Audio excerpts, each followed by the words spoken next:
Good morning, everybody. This is a live update, the first live update on this monster snowstorm that is anticipated across a large section of the central and southern U.S. through the East Coast. You can see the new GFS model looping in the background. That is happening right now. We're going to break down the new GFS model. We are going to assess the ensemble spread of that surface low position. It does look like a large swath of the central and southern U.S. are going to get hammered by snow and, of course, the ice as well. But there you can see that looping in the background. Let me jump straight to the chase really quick with this snow map. And this is definitely the newest snow map of the GFS model, showing you those double-digit snowfall totals across a large section of northern Tennessee and western South Carolina and North Carolina. It does look like my mom is going to get impacted by this winter storm as well. I'm going to be activating storm chase mode.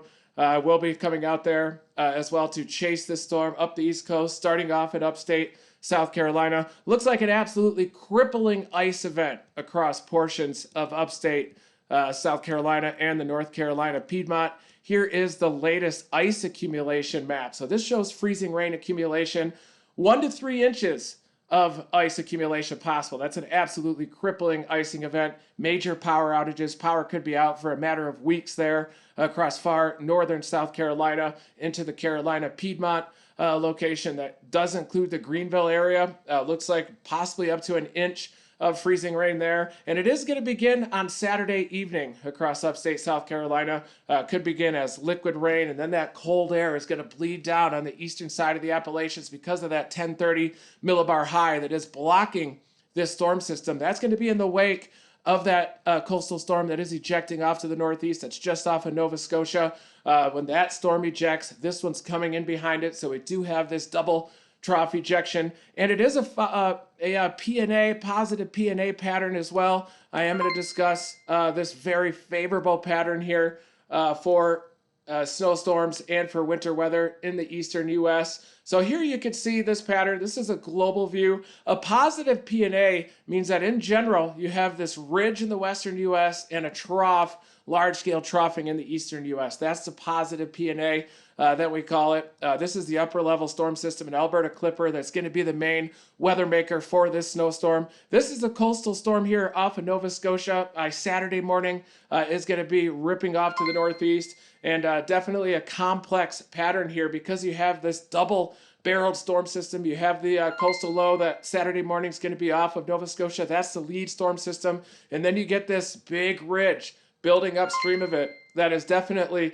amplified by the warm advection ahead of this lead coastal low. That's causing this ridging that happens up near Greenland. That's a negative NAO pattern, North Atlantic Oscillation. That means that there's basically a log jam across the North Atlantic, so you get a big buckling of that jet pattern, and then that allows for this Alberta Clipper here to round the bend, become negatively tilted, and then you get that surface low that goes up this gradient, temperature gradient on the western edge of the Gulf Stream, blocked by the high pressure upstream as well. Another high pressure builds into the in the wake of that lead coastal storm, and that's going to create a blocking regime for the next system that's coming in. So this potent Alberta Clipper dives southeast. You have that high pressure that's going to be anchored over the northeastern U.S. That provides a cold air injection to the east of the Appalachians. So when this thing arrives, that's why you get that freezing rain. You can get a more shallow cold air mass near the low levels with above freezing air just above the surface. That's what's going to be happening along the Carolina Piedmont. But you could just get these systems just surging southward, Arctic air, Alberta Clippers, surging south. When you get this meridional northerly flow across Canada right there, that creates the cold air across the eastern U.S. That is necessary for these snowstorms to happen. Just an absolute textbook pattern here for a coastal storm, and that does include an icing event. I think that the icing event sometimes can be overlooked, but I do think that the icing is definitely some of the most crippling in terms of winter weather. So there you can see that lead coastal low that's just ejecting off the eastern U.S., and then you get another clipper coming back in behind it as well, diving off to the southeast. That one rounds the bend. Look at that coastal storm then digging way to the south, high amplitude across the south central U.S., then ripping up the east coast, a warm conveyor belt as well that's wrapping in on the east side of that system. It looks like that warm conveyor belt is going to come just onshore in New York City. So it looks like southern New England could have a heartbreaker of an event for those snow lovers. Looks like it is going to change over to that rain right along the immediate coastline of southern New England. We're going to break down the finer scale aspects of this storm system as well. Some of the models are even showing mesolows that are lining up along Long Island, along the nose of that warm conveyor belt. Definitely some convective feedbacks within that model, certainly. But I am seeing a lot of thunder and lightning just churning up into that warm conveyor belt. Looks like upstate New York is going to be the winner in the northeastern U.S. in terms of that big-time snowfall. And I'm also uploading a 6-hour video as well. That's going to be my highlight for the 2021 year. I know I'm a little bit late with my seasonal highlight, but that is going to be for the 2021 season. It includes tornadoes. It includes flash floods from monsoon, gorilla hail, also includes hurricanes additionally. So it includes the fall season, the active fall and winter season for severe weather that we've had. So this is the new GFS ensemble members, the surface reflection. So basically you're looking at the positions of the surface flow from each individual member that comprises that GFS model. This is on the tropicaltidbits.com website. Great website for analyzing these. And you can see a big spread still here within the GFS model. This is at 18Z Sunday. So let's take this back a little bit with time. And notice as you get closer to the forecast period that there's a lot more agreement certainly within these models. So there's that surface low, cyclogenesis, strong agreement, a couple of different camps it looks like.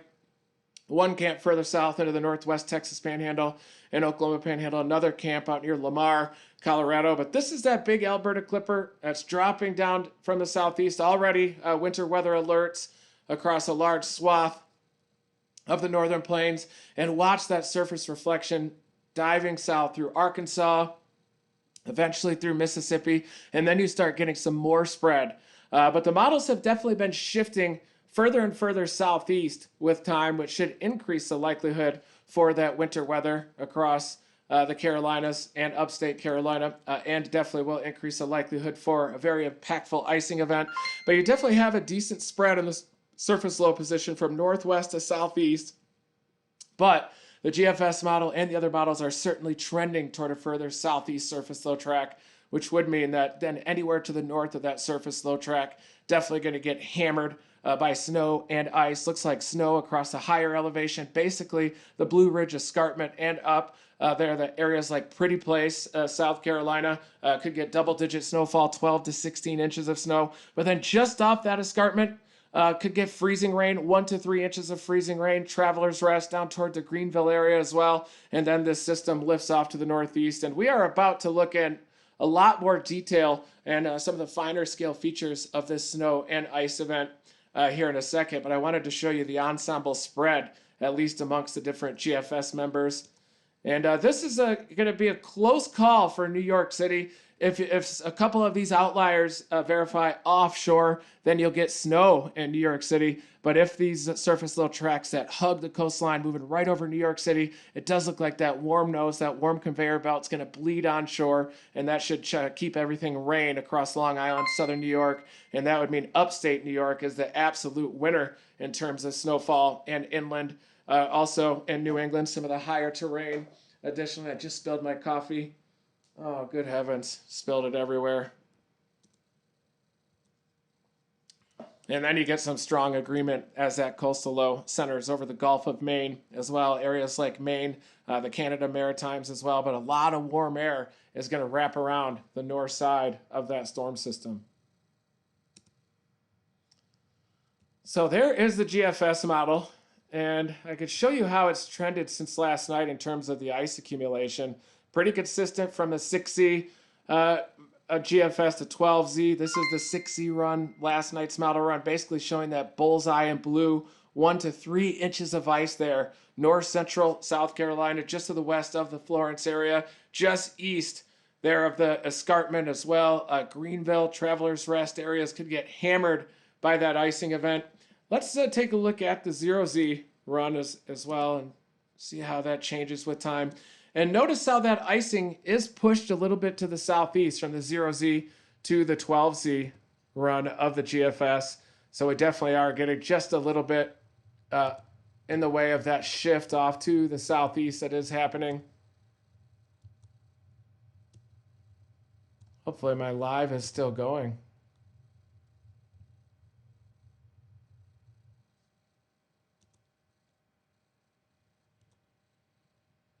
And it is still going. So you can definitely see that southeastward shift in that maximum for ice. And also that will bring the Southern Appalachians certainly more in play for that icing event. And we are just looking at the one model. We'll also look at the European model as well. And boy, look at those snowfall totals for the Southern Appalachians. A really sharp gradient in that last night's model. And then we're going to go to the 12Z solution. That's last night's. This is the 12Z model. Looks like just a little bit southeast with that greater snowfall. Look at these double-digit snowfalls, well in excess of a foot across the Southern Appalachians, Western North Carolina. Asheville gets a double-digit snowfall, 10 to 12 inches. Someone in here is going to get absolutely, well, everybody's going to get hammered. Further north, Roanoke, Virginia, 12 to 16 inches of snow. And this is just the GFS model. So then we'll step on over to the European model and see what that one has. This is the 6Z European model. So this is the most recent European. Look at what the European has in upstate South Carolina.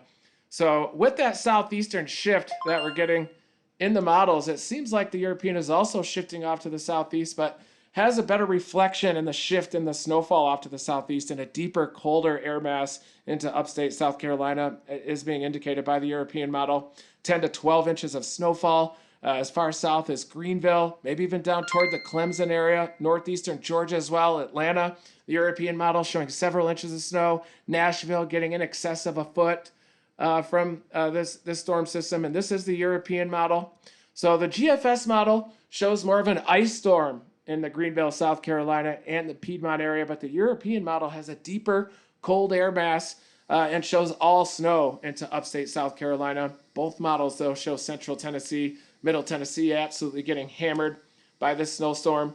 You got to wonder if this is going to be called a superstorm, because you're getting these double-digit impactful snows way into the southeastern U.S., impacting a huge swath of the populated eastern U.S. as well. So that's just the 6Z European. And let's look at trends from last night to the 6Z. And look at that, trending toward more snowfall across upstate South Carolina from last night to the 6Z. And I expect that the 12Z European model will also show that greater snowfall, as that model is we're still awaiting that model. And we'll also look at the spread amongst the different European model members. The heaviest snow will usually follow that 500 millibar track, the 500 millibar Vortmax. At least that's how it works in the Southern Plains. So let's see where this Vortmax is going to end up. There you could start to begin to see that Vortmax appearing in the southeastern U.S. This is by late Saturday night into early Sunday morning. The Vortmax is still back into northern Mississippi, pushing off to the east, still digging in amplitude. And we'll step forward as we go through the weekend. And look at that thing eject. Wow. Rounds the bend.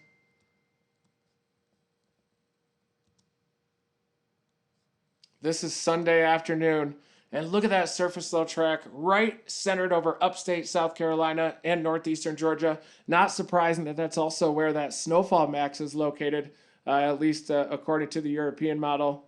Definitely the GFS is showing a warm nose that moves up and over that low-level sub-freezing air that could result in more of an icing event across the Carolina Piedmont, at least just to the southeast of that higher terrain that's near the Blue Ridge Escarpment. Look at those strong southerlies there at 500, and there is going to be a big-time 850 jet as well already, a big warm conveyor belt here by Sunday afternoon.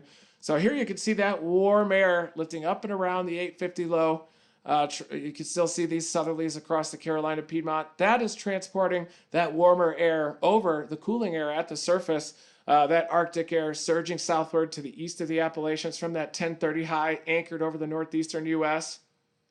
But this is the 850 low, 500 millibar low. Usually the 500 millibar low track is showing you exactly where that heaviest snow is going to be. That's usually where that deformation zone also sets up.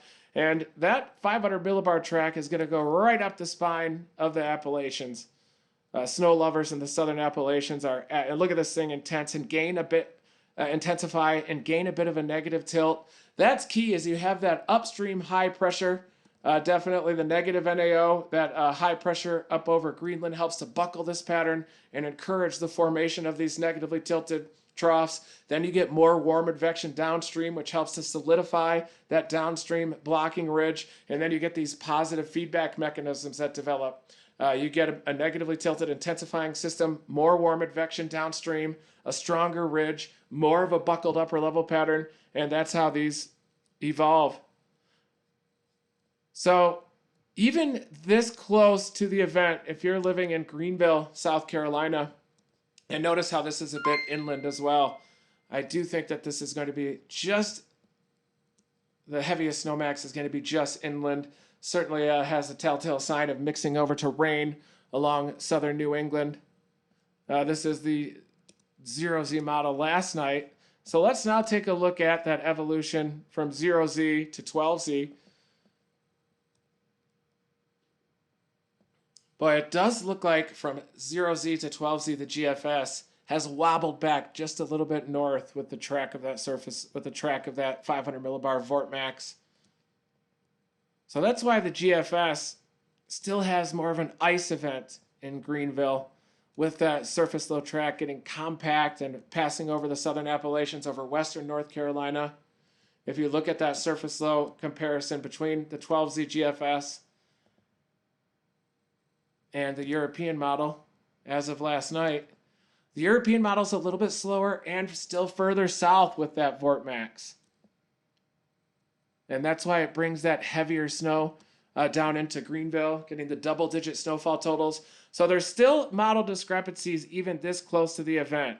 And that's why it is so reckless breaking down these models days in advance. But I'm fired up about these storm systems. That's why I break down these models leading up. My goal is to try to teach people how to forecast to the best of my ability so that you could forecast on your own when these storms come in. So let's now go towards Sunday evening. And it does look like the European model has a further south position of that Vortmax, moving through upstate South Carolina, right over the Greenville area, whereas the GFS is a more compact 500 millibar Vort, passing right over the spine of the Appalachians in North Carolina. A bit of a slower system being depicted by the European model. Here is the 6Z GFS. Let's now go to the 12Z. And boy, it does seem to be trending toward a bit of a stronger system that travels directly over the spine of the Appalachians. And we'll definitely have to see what the 12Z European model is showing. But that does bring a major icing event down into the Greenville, South Carolina area. Usually the warm advection is a little bit underestimated by the European model, those warm noses wrapping around that 850 low. So I wouldn't be surprised if this is more of an icing event down into Greenville and upstate South Carolina. I'm going to have to decide whether I want to work the snowfall or do I work the icing event. This is on Sunday evening. You can see that surface coastal storm here, located over eastern North Carolina, southeastern Virginia, D.C., northern Virginia, much of Maryland. Everybody getting hammered by heavy snow. Warm conveyor belt, big moisture pattern, pumping into that colder air. Rain snow line looks like it's going to be over the northern Delmarva Peninsula by this time. Probably supercells out over the open Gulf Stream there. Definitely a line of supercell storms will be marching over the warm Gulf Stream waters to the southeast of that surface low reflection. Let me slide this over a little bit so that you could see that. And then it marches off to the northeast.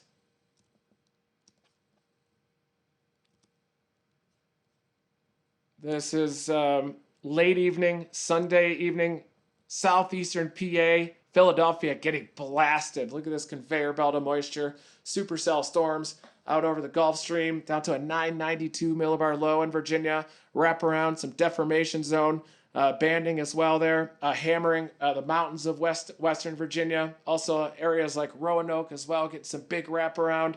The entire state of Pennsylvania looks like it'll be into the snow.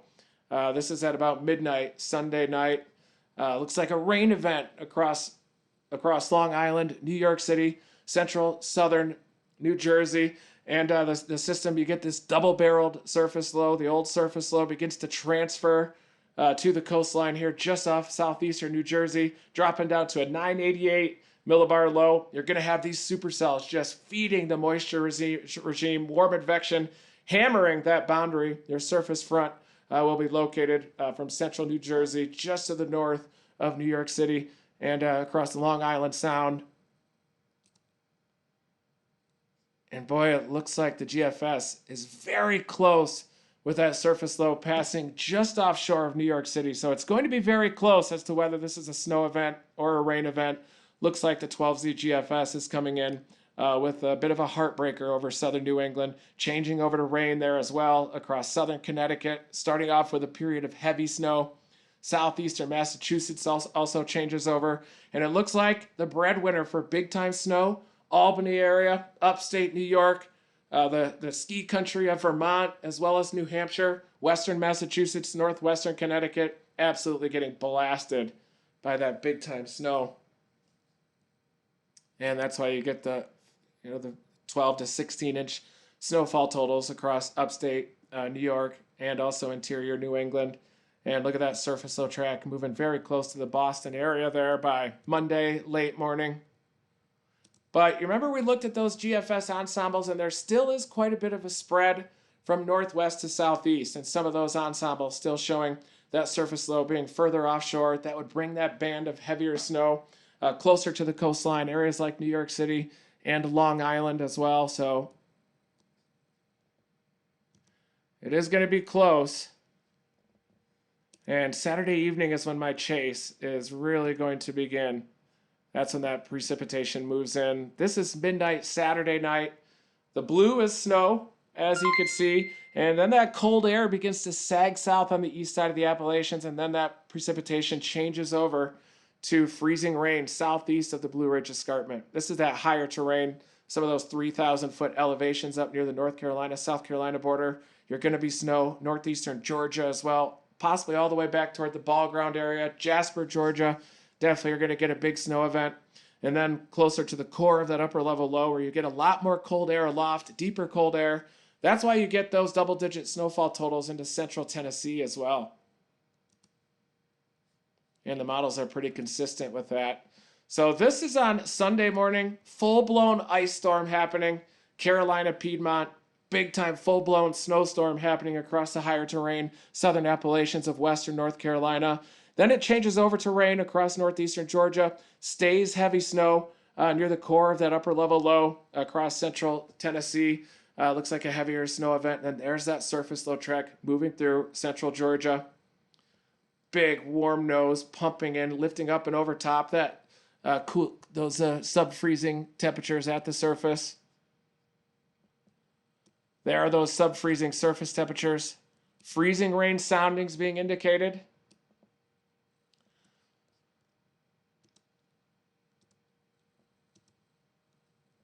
Move this to the right. That's a classic warm advection photograph. Looking at the forecast temperature profile over that Carolina Piedmont, here is your zero line, and that nose barely gets above freezing. Your surface temperatures are below freezing. There is your warm nose. That is going to make an ice storm. If that warm nose is just a little bit cooler, like as being depicted by the European model with that slightly further south track of the 500 millibar low, that would bring that more toward a snow profile across upstate South Carolina, Greenville area. I'm going to be there covering this storm system from upstate South Carolina. I'm going to chase it off to the northeast through western Carolina, possibly up into Virginia as well. I may just stay and cover that icing event across upstate South Carolina, but that is a textbook ice sounding there across upstate South Carolina. Numerous power outages are going to be the result if that icing event happens. It's also going to be the result if this is a wet snow event with 12 to 16 inches of snow. But this looks like a very dangerous situation for icing, something that you need to be prepared for. Get that milk and bread. And then finally, by Sunday afternoon, it changes over to snow across those areas ravaged by that icing. And you're going to get that cold air coming in on the backside of this system, changing everything over to snow. You still have some big banding hammering the mountains of North Carolina by Sunday afternoon. The icing then shifts off to the northeast. Locations like Raleigh to the west of there, especially get across the Carolina Piedmont, getting that big icing event. Your system begins to intensify as it feeds off of those temperature gradients across the Gulf Stream. Likely going to have a band of tornadic supercells that are seen off the Carolinas. The models will certainly show that band of supercells tucked up tight against that intensifying, ramping up surface low. And you're going to have that snow just blasting Virginia by this time. So there still are differences in the model evolution. A lot of it has to do with that lead nor'easter that will be over just southeast of Nova Scotia by Saturday morning as well. This is the European model, the 60 European model forecast surface low position on Sunday, showing more of an icing event as the surface low matures. The warm conveyor belt also matures, and that causes that warm air to slide just up and over that shallow sub-freezing layer right near surface layer over western North Carolina, central North Carolina as well. So still some subtle differences as to whether it's going to be an ice storm or a snowstorm, and those model differences remain. But I do expect that during the day today, these should iron out a bit. And I do wonder if there is going to be a tornado threat on the warm side of this surface low across coastal Carolina as we get some of these upper 50s dew points to near 60 with that arc of convection racing through eastern North Carolina. You got to wonder if there is going to be some fast-moving arc of a little skinny squall line. I think most of the tornado threat should remain over the Gulf Stream. More of a water spout type of an issue there. But if the GFS model verifies, big problems. If the European model verifies, also big problems. But if you live in a location like Greenville, South Carolina, there still are model discrepancies. There is a big difference on the ground between 1 to 2 inches of ice and 10 to 12 inches of snow, but both of those are very impactful across the southeastern U.S. and can cause major problems, power outages, downed trees. But there is your latest ice accumulation map from the GFS. Here is your latest snow accumulation map, also from the 12Z GFS, showing you that tight gradient, snow maxes in the mountains of western North Carolina, even into the mountains of far northeastern Georgia. Also, the higher terrain across the North Carolina, South Carolina border. And also, quite a bit of snow, upstate New York and those mountain regions of Vermont and New Hampshire. But if some of those GFS model members that are a little bit further offshore end up verifying, then that heavier snow will end up verifying closer to the coast. Long Island, New York City will get in on the action. But right now, latest model guidance showing a bit of a heartbreaker across coastal New England for those snow lovers, with that warm conveyor belt changing that precipitation over rain, windy day, over to rain, windy day as well. Sunday night into Monday across the Northeast.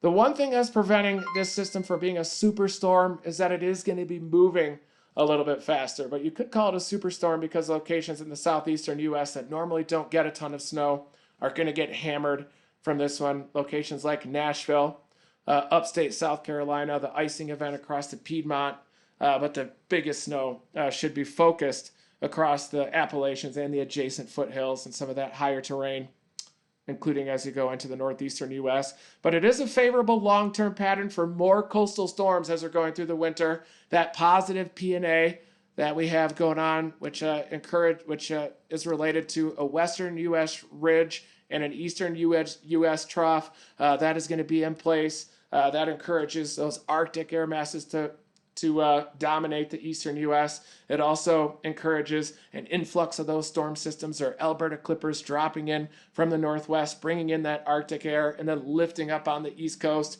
We also looks like that negative NAO is going to continue with the encouragement of that ridge over Greenland. That's a blocking pattern, and that should encourage the formation of a buckled upper level trough and slightly slower moving storm systems. The encouragement of those negatively tilted upper level storm systems as they lift through the northeast, and you get more of a reinvigoration of that upstream ridge.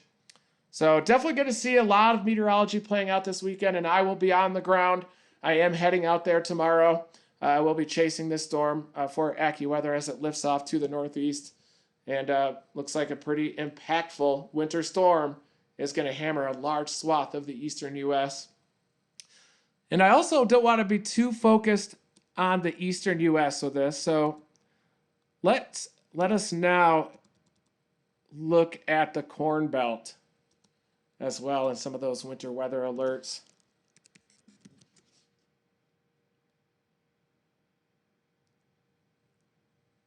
We focus on all extreme weather here at Team Dominator headquarters. Here you can see those winter weather alerts. The pink, those are those winter storm warnings. Eastern North Dakota, down through western Minnesota, Iowa, large section. In fact, a majority of the state of Iowa, except for the far northeastern part of the state, under that winter storm warnings. Under those winter storm warnings. So let's see what the snow maps are showing for the northern plains. Going back to the Pivotal Weather website, we'll look at the new GFS.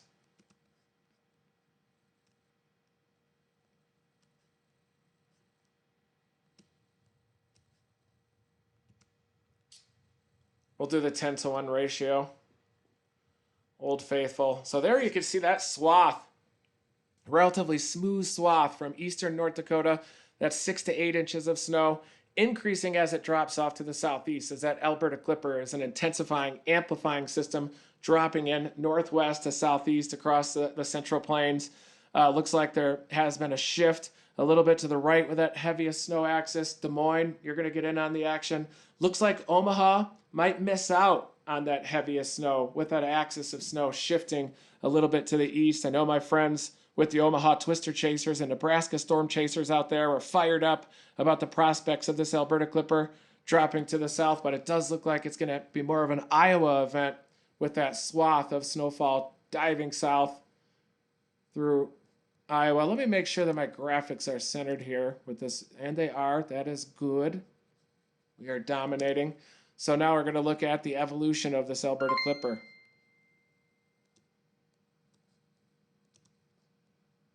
Just to look at timing for that precipitation. So this is by tomorrow afternoon, and the surface low is way down into the Panhandle region, the surface reflection of this Alberta Clipper. But really this is created by that squeeze play between the 1040 high anchored over Ontario and the cyclogenesis that's happening in the southern high plains. You can see that there's a clustering of those isobars as well across the northern high plains, eastern Dakotas. It is going to be associated with quite a bit of wind. This is on late morning tomorrow.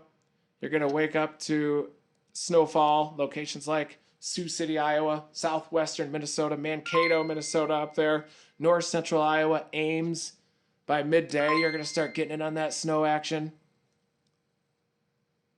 And there's your surface low diving way down south into the southern plains. Iowa's just going to be getting blasted by Friday evening.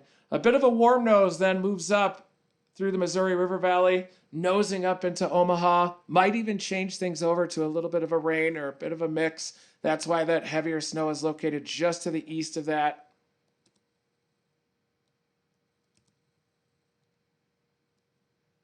South central Iowa, far north central Missouri gets in on the action late evening toward midnight Friday night.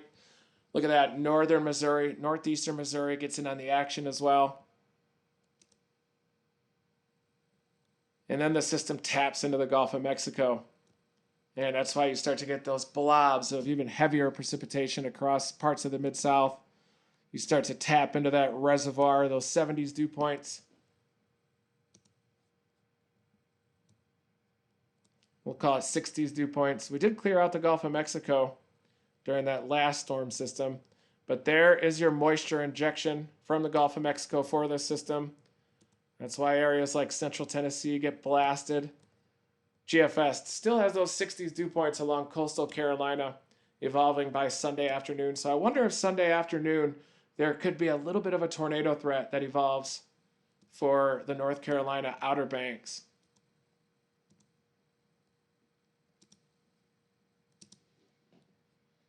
So thank you everybody for tuning in to this weather report. I'll be on the ground covering this system. I'll probably focus on the Southern Appalachians aspect, maybe even cover that icing across upstate South Carolina. And then I'll also pop north to cover the snow up into upstate North Carolina. I will be in Dominator 4. You can see those 60s dew points barely get on shore across upstate Carolina. So I wouldn't be surprised to see at least a windbag or two out there across eastern Carolina. So I'll continue to provide these updates. I am going to do more regular live briefings now because we're really interested to see these model discrepancies get ironed out as we are now approaching this storm system, or within about 48 hours of this event. But there is that snow swath. The only thing that's preventing this probably from being classified as a superstorm would be a slower speed of this upper level storm system. But locations in the south central U.S. and the southeast, like Nashville, over toward Greenville, South Carolina, up into Charlotte, North Carolina, this is going to feel like a very impactful storm system this weekend. And then it will eject relatively fast by early next week. So thank you, everybody. Stay tuned to my weather reports, and I will be on the ground covering this thing by Saturday, flying into the target area tomorrow. Thank you, everybody. Dominate the storm.